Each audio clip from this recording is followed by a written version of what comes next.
Our psalm for this week's Takeout Tuesday is Psalm 32.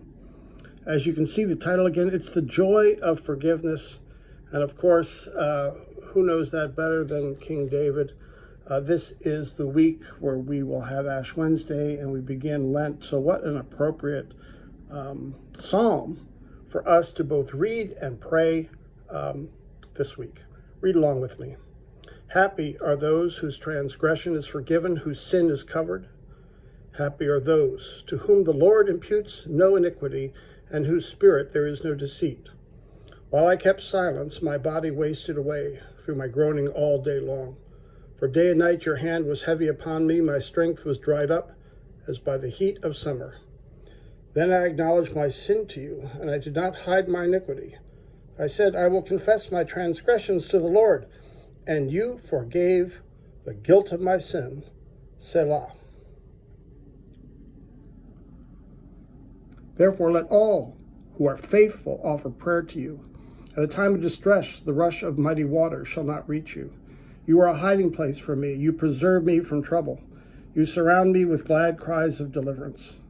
I will instruct you and teach you the way you should go, and I will counsel you with my eye upon you. Do not be like a horse or a mule without understanding, whose temper must be curbed with bit and bridle, else it will not stay near you. Many are the torments of the wicked, but steadfast love surrounds those who trust in the Lord. Be glad in the Lord and rejoice, O righteous, and shout for joy, all you upright in heart. What a wonderful psalm. And you notice each time he reads, let's say in verse 7, you are a hiding place for me, you preserve me from trouble, you surround me with glad cries of deliverance. You notice afterwards he says, Selah. That's a musical interlude. In other words, he's so excited about the praise of the Lord, he sings this little song. And you notice earlier in the psalm, it does that a couple times. It said, for day and night your hand was heavy upon me, my strength was dried up as by the heat of the summer. Again, there's this musical interlude. And then he says, I said, I will confess my transgressions to the Lord, and you forgave the guilt of my sin. Once again, like a musical, the psalmist breaks out in psalm.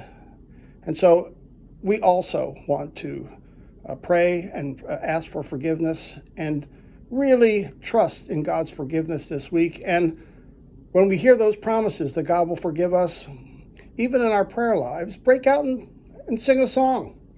There's nothing like singing a song, singing praise to God to lift our spirits and keep our faith strong. Enjoy this psalm all week long. Bye-bye now.